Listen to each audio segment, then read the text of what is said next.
Good to have you with us tonight, folks. Thanks for watching. The Obama campaign is pressing ahead with its Bain Capital strategy. Meanwhile, Mitt Romney's Bain strategy is to basically scold people for talking about Bain. Romney responded to President Obama's remarks about Bain Capital in a statement today, saying President Obama confirmed today that he will continue his attacks on the free enterprise system. Really? Republican National Committee Chairman Reince Priebus, he's singing from the same hymnal. He said, it's sad to see the candidate of hope and change descend into the president of dishonest attacks and dishonest cover-ups. Cover-ups? I'm not sure what dishonest attacks these folks are talking about. I haven't heard President Obama attack Mitt Romney for the free enterprise system. I've only heard the president and other Democrats question Mitt Romney's actual record in the private sector. Vice President Joe Biden also says there haven't been any personal attacks, just questions about the facts. That doesn't mean the private equity guys are bad guys. They're not. But that no more qualifies you to be president than being a plumber. It doesn't. And by the way, there are a lot of awful smart plumbers. All kidding aside, it's not the same job requirement. So it's totally legitimate for the president to point this out. Republicans want to have it both ways. They want to run on the benefits of free enterprise and ignore all the negatives that go with it. And there are negatives when you let 350 employees go from a company and take $100 million. Romney surrogate John Sununu told reporters on a conference call to focus on the positives of Bain Capital. If you want to go and talk about Bain as a whole, that is fair. If you want to talk about Bain on a cherry-picking basis, that's a distortion. All right. We want to take the former governor, Sununu, up on his offer. In fact, we want to talk about Bain as a whole. The problem is Romney keeps fudging the truth about his time at Bain. In the business I had, we invested in over 100 different businesses, and net, taking out the ones where we lost jobs and those that we added, those businesses have now added over 100,000 jobs.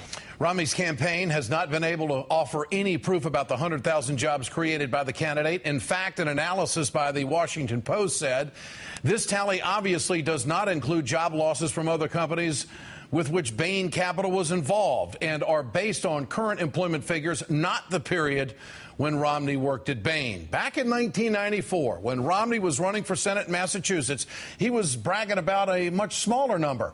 A campaign ad boasted 10,000 jobs created by Romney at Bain Capital. So which is it, Mitt? Is it 100,000 or is it 10,000? We really want to be able to talk about the Bain experience as a whole, especially because you talk about your Bain experience all the time.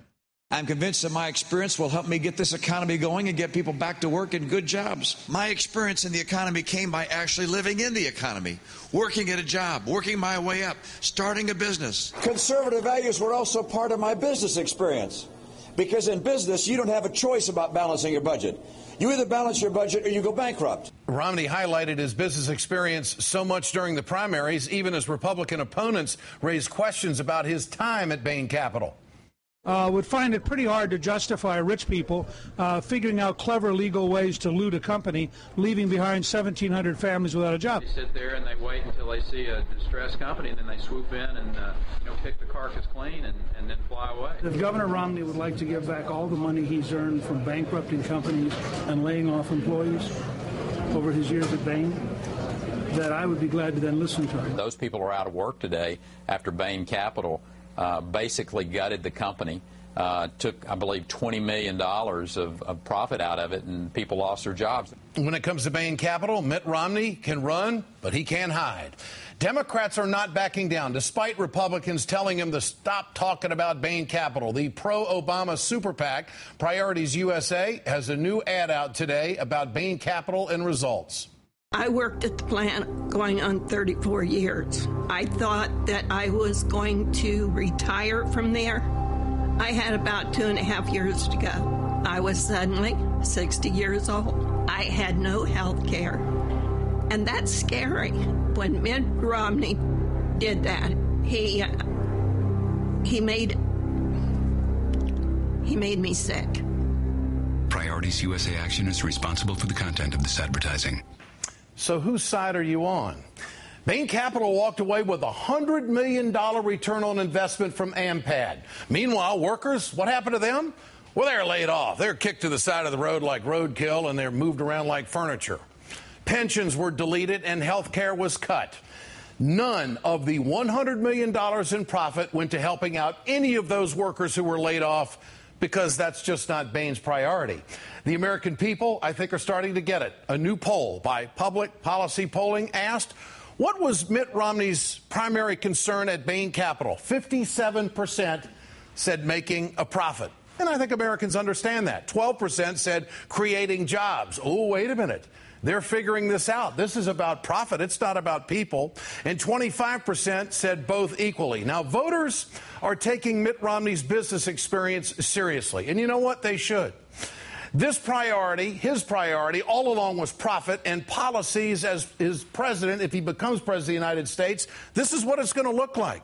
Mitt Romney wants tax cuts for the wealthiest Americans. In other words, the income separation that we show on this chart from time to time, Romney wants that red line to go up further. He thinks that they don't have enough money. He wants tax cuts for the wealthiest Americans. He wants to make it better than what they've got right now. He wants to cap government spending.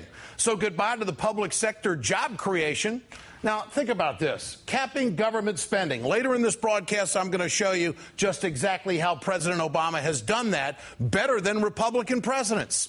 Romney wants to eliminate regulations on Wall Street. Now, Wall Street's been in the business been in the news business quite a bit lately, hasn't it? Get rid of Dodd-Frank. He wants no oversight. He wants no controls. He wants the gambling to continue. He wants people on Wall Street to be able to play with your money any way they want to. And he wants to cut social services, like kicking 13 million people in this country off food stamps. Food stamps. That would be the poor. So in other words, Romney wants to kick these people to the road, but he wants these people to go back to the penthouse. The more we look at Bain as a whole, Governor Sununu, the more we understand exactly what kind of president Mitt Romney would actually be if this country is stupid enough to put him in the White House. Think about this. $100 million taken from a company, profit. 350 employees cut. Have you ever fired anybody in business? It's kind of a gut-wrenching thing to do.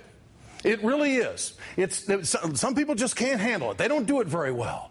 But you know what? We're finding out that Mitt Romney, hell, he was an expert at that. He knew how to take the money and run and walk all over those employees. Just thinking that lady that you just saw, that 60-year-old who didn't have any health insurance, oh, that's okay. It's a free market. She'll just recycle right back into the economy and everything's going to be okay. Is this the president that you want?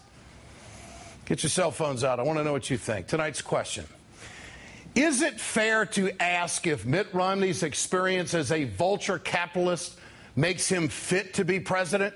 Text A for yes, text B for no to 622-639. And you can always go to our blog at ed.msnbc.com and leave a comment. We'll bring you the results later on in the show. I'm joined tonight by E.J. Dionne, MSNBC contributor, Washington Post columnist, and senior fellow at the Brookings Institute.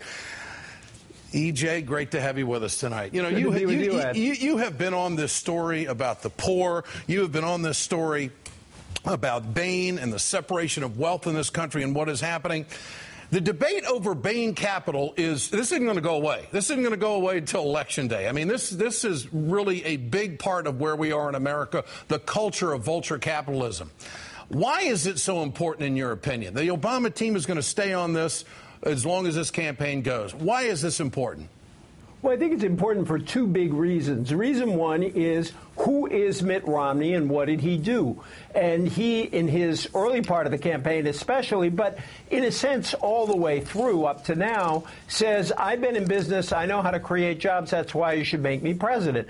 And so that invites an inquiry as to, was Bain primarily about creating jobs? So the answer to that is no. But how many jobs did it create? And we don't have good numbers on that. And what was the mix of activities? Yes, yes, Romney can legitimately claim that with companies like Domino's and Sports Authority, private equity helped build those companies. But there are cases like Ampad where it does sound a lot more like vulture capitalism. And that's the other big debate, is what kind of capitalism do we want to have in America? Because there are different kinds of capitalism. And I think, in a way, to understand this campaign, you just have to watch the movie It's a Wonderful Life for a while, and several times. And I think Romney wants to say he's George Bailey, and the Obama campaign is going to argue that he's Mr. Potter.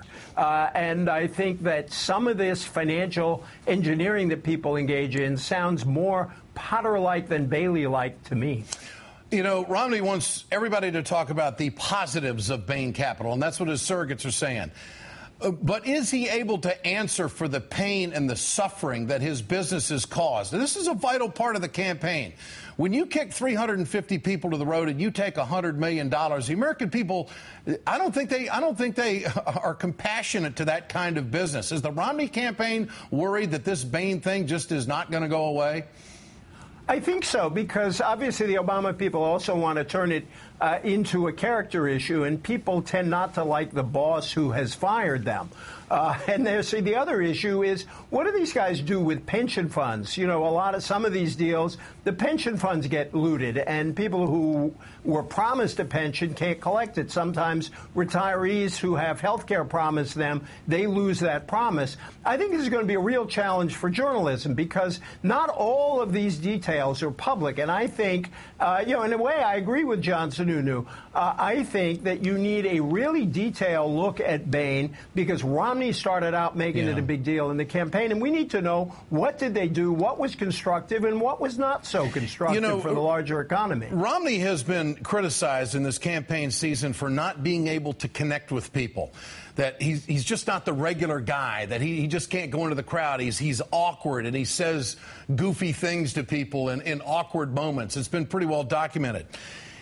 There is a heartless sense about this guy's business makeup, that he has no problem going into a resourceful company, taking everything for the people that he's representing, and to hell with the workers and crapping all over them.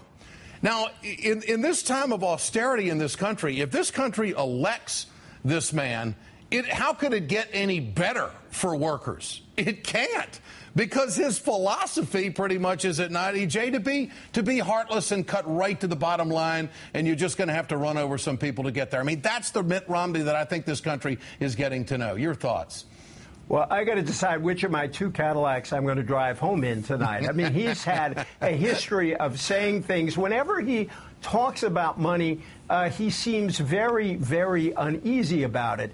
And I do think that there is this reserve about him in general that plays into an image of the guy who simply looked at the numbers on a piece of paper about how much money he was going to earn. And I think he's got to humanize himself if he has any chance of winning this election. And I don't think this Bain dialogue is helpful to him, even if some Democrats get out there and say this isn't what we should be talking about. I think we're going to be talking about it. I don't think Romney has the capability of understanding that everybody likes profit, but not everybody likes greed. E.J. Dionne, great to have you with us tonight. Thank you. Remember to answer tonight's question there at the bottom of the screen, and share your thoughts on Twitter at EdShow. We want to know what you think. Republicans won't let go of the birther nonsense. This is the real character assassination that's taken place in this campaign season. Michael Eric Dyson joins me for that. And the Republican women in the House say that they are the party that is focused on helping women. Really? Their policies tell a different story. Our panel's going to weigh in on that tonight. Lots coming up. Stay with us. We're right back.